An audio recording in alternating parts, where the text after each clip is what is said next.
Kabupaten ragam julukan. Keselarasan panorama dan kekayaan alam. Ekspresi masa lampau. Mengangkat cantik, menemukan titik hening. Melukiskan sebuah citra muasal.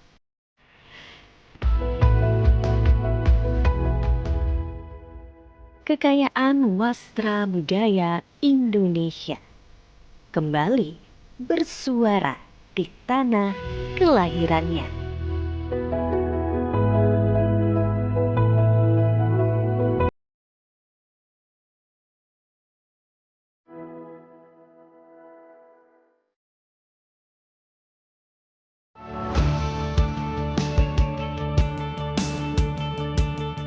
Kabupaten kecil di Jawa Tengah syarat akan budaya dan sejarah. Peran Wali Songo dalam berdakwah tak lekang dari citra Kudus sebagai kota santri. Lihatlah Masjid Menara Kudus serupa bangunan candi dan melambangkan akulturasi budaya Jawa, Hindu, dan Islam. Masjid dengan menara tumpukan batu bata setinggi 17 meter menyerupai Kori Agung ini dibangun oleh Sunan Kudus. Kota Kretek, itulah julukan lain dari Kudus. Saat mengunjungi Museum Kretek, saya mendapatkan informasi jika di tahun 1880-an, seorang penduduk Kudus bernama Haji Jamhari merajang cengkeh hingga halus, dicampurkan pada tembakau dan dilinting menggunakan kulit jagung atau klobot. Bunyi yang dihasilkan kretek, kretek, kretek. Tak jauh dari pusat kota Kabupaten Kudus terdapat lokasi wisata hutan pinus di lereng Pegunungan Muria. Ragam kegiatan luar ruang ditawarkan di tempat yang ramah anak ini. Salah satu yang saya coba ialah ATV.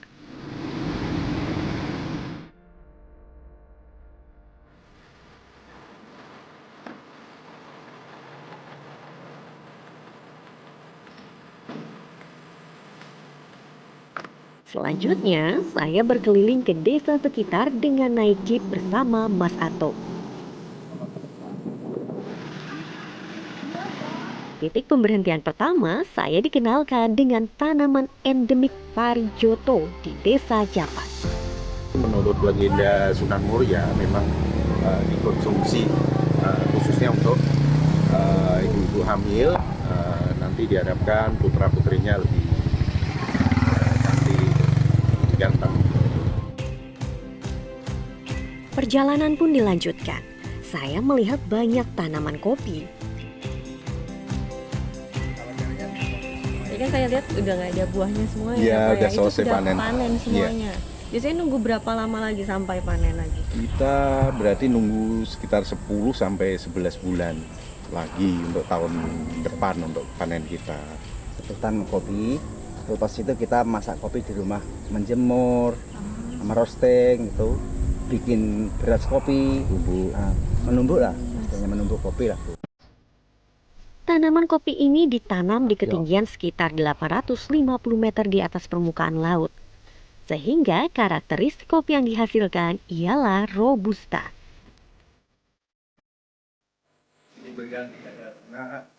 Tak hanya kopi saja, hasil alam lainnya ialah jeruk pamelo.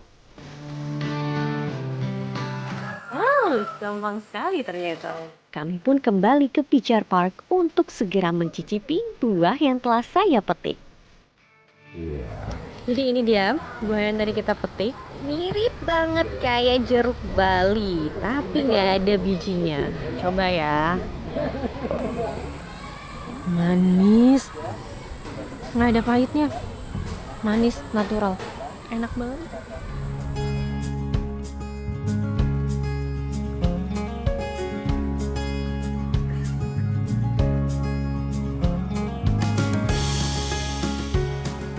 Berjalan di pinggir hutan beralaskan kayu dengan pemandangan yang indah membawa raga terenyuh dengan udara yang sejuk.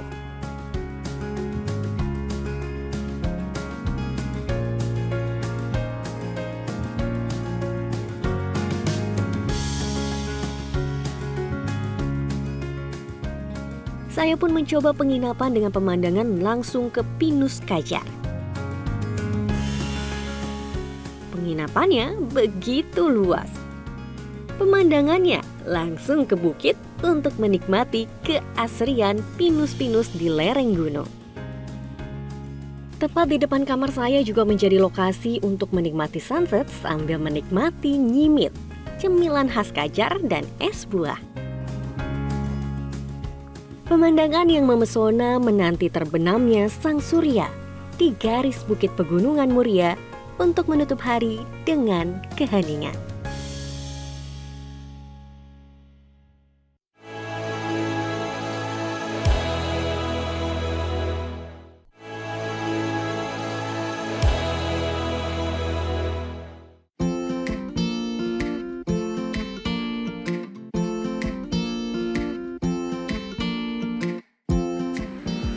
Menikmati kuliner di Kudus, Jawa Tengah, Anda akan sangat jarang menemukan masakan berbahan daging sapi. Di kabupaten ini, hidangan kerap disajikan dengan daging kerbau. Hal tersebut tak lekang dari peninggalan dakwah Sunan Kudus dalam menghargai umat Hindu yang menetap di kabupaten ini pada masa lampau. Ya, saya mau ke Boronegoro.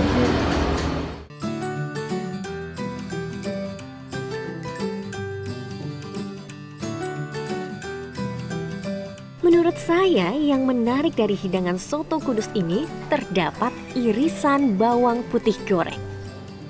Campuran daging soto ini pun ada seledri, kol, dan tauge.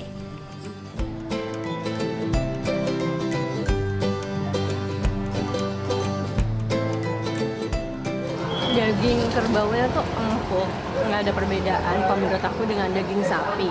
Nah, tapi kuahnya itu manis. Kalau misalnya kurang suka, bisa ditambahi dengan sambal untuk menghilangkan rasa manis. Saya pun melanjutkan perjalanan ke bagian timur Kabupaten Kudus, Pati Ayam. Di sana terdapat wisata rumahan dengan memori masa lalu. Selamat datang Kak. Ini terutama ini rumah sangat jadul banget Kak ya. Dibangun sejak tahun 1945. Berbagai macam tempat untuk spot-spot foto. Juga Kakak juga bisa kok pakai baju jadul seperti ini. Boleh, Iya, bisa nih bisa, ada. di belakang sediain semuanya. Saya coba ya Mas. Iya, silakan yuk.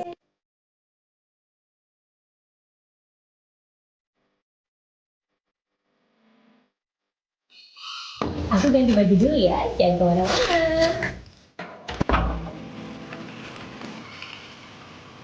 Suka rawu wonten beliau jadul pakaian.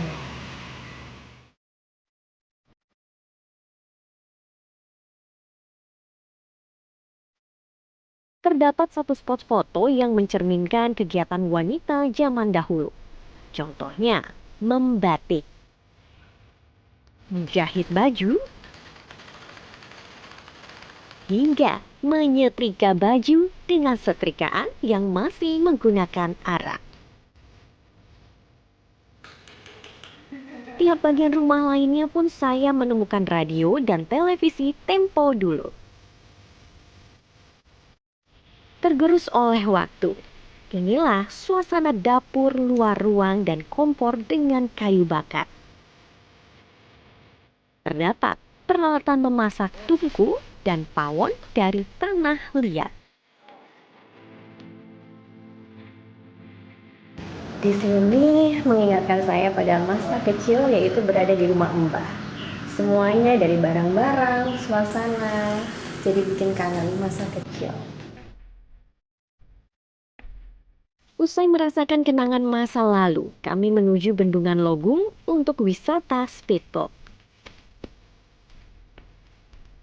Bendungan Logung yang dibangun tahun 2018 ini memiliki luas 3 hektar dengan kedalaman 40 hingga 80 meter.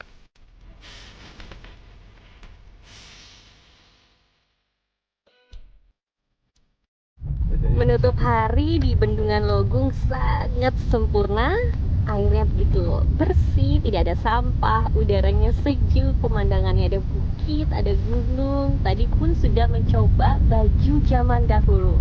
Nah, nanti saya akan mencoba batik khas Kudus. Seperti apa? Tetap di Journey.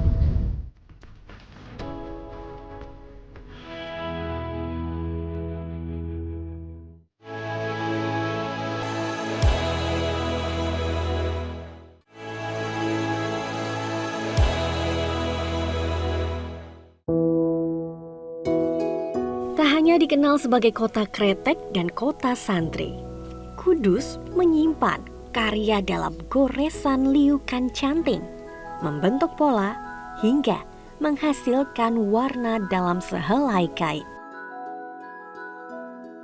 Salah satu pembatik yang memiliki harapan akan batik Kudus ialah Bu Umu.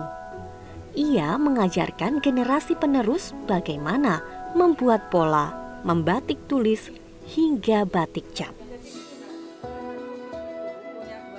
Saya pun melihat langsung bagaimana anak-anak ini dengan telaten, ulet, dan tekun dalam belajar membatik. Kalau ini motif batik kretek ya. Batik Jadi, kretek. ya, ini menggambarkan tembakau sama cengkeh. Pembatik saya itu kalau nyanting sampai tembus, Mbak. Oh, Tembus sampai belakang. baliknya, betul. Ah. Jadi nanti ketika diwarna itu kelihatan bagus semua. Batik cap itu batik yang di capnya itu sudah bergambar.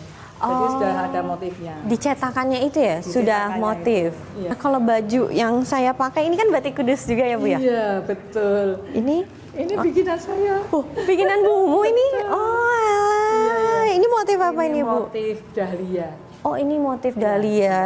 Iya. Tapi ini batik tulis atau batik cap Ini nih Bu? sudah batik cap, Mbak.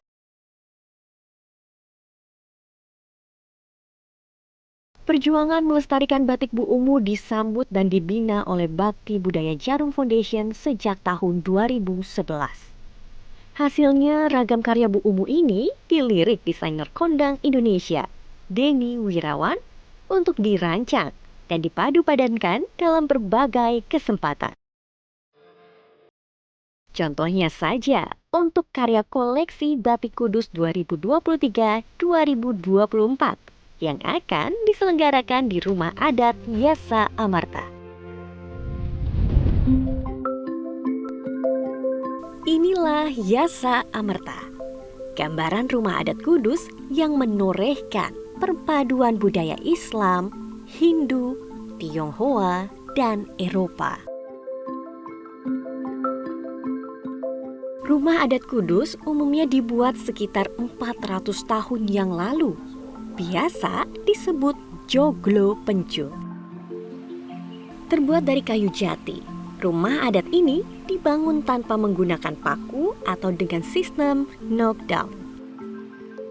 Hiasan utama bagian atap berbentuk tembakau yang disebut mahkota pencu. Bagian luar rumah terdapat pintu dorong dengan ukiran pola sampar banyu atau gelombang air. Sedangkan ruang keluarga disebut gedongan yang disangga atau ditopang oleh 4 tiang soko guru. Bagian kamar tidur pemilik biasanya disebut sentong. Saat melihat ke langit-langit, saya menemukan tumpang sari dalam dengan penuh ukiran sebanyak 11 tingkatan. Nah, yang menarik dari rumah adat Kudus yaitu soko gender atau tiang yang ada di depan pintu ini. Jika di sebelah kiri artinya milik perempuan.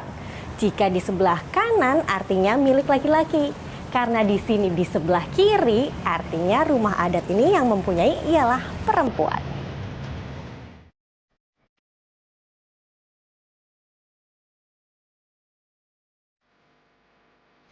Untuk kamar mandi atau kula terletak di bagian belakang rumah dan di dekat sumur.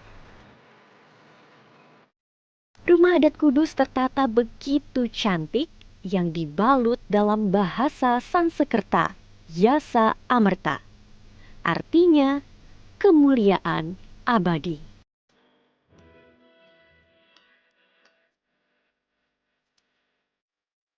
Sangdia Kalasmara, perayaan sewindu kolaborasi desainer Denny Wirawan bersama Bakti Budaya Jarum Foundation menghadirkan koleksi terbaru batik Kudus. Dan di dalam setiap lembaran kain batik pesisir itu, kita bisa melihat aneka kisah. Tamu undangan yang hadir akan merasakan gaya khas kebaya encim yang dipadu-padankan di dekade 1930-an hingga 1950-an.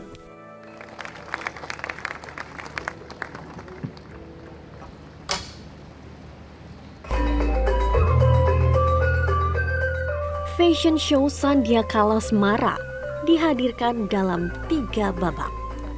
Pertama, ialah Mahajana, kebaya encim yang dipadankan dengan kain batik Kudus tanpa potongan. Nuansa modern, segar, dan kekinian pun terpancar pada koleksi ini.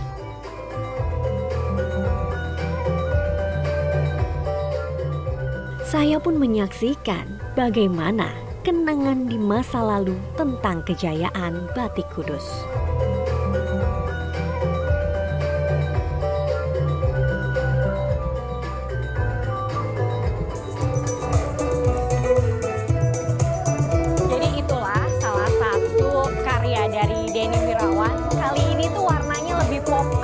Sebelumnya warna-warna pastel. Semuanya menarik perpaduan dari motif batik Kudus. Nah, yang saya pakai ini pun salah satu karyanya Denny Wirawan juga, tapi beberapa tahun yang lalu terlihat dari motif bunganya. Nah, kali ini saya penasaran seperti apa karya lainnya, jadi saya mau lihat peragaan busana dahulu.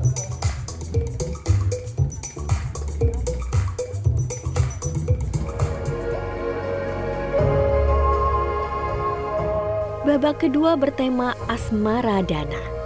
Cheongsam dengan lekukan yang memesona atau crop top dan gaun panjang atau long dress.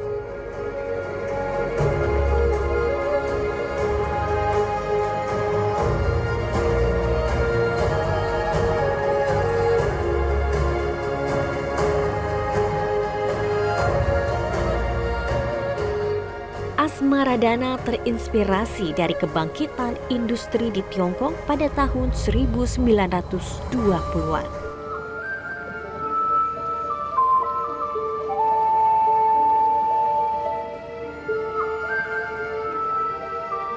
Babak terakhir yakni layar sutra atau Journey to the Past yang terinspirasi dari kejayaan masa lalu Tiongkok. Denny Wirawan menghadirkan koleksi dalam siluet gaun malam, gaun panjang, mantel panjang dengan tambahan akses bordir, payet, dan detail 3 dimensi.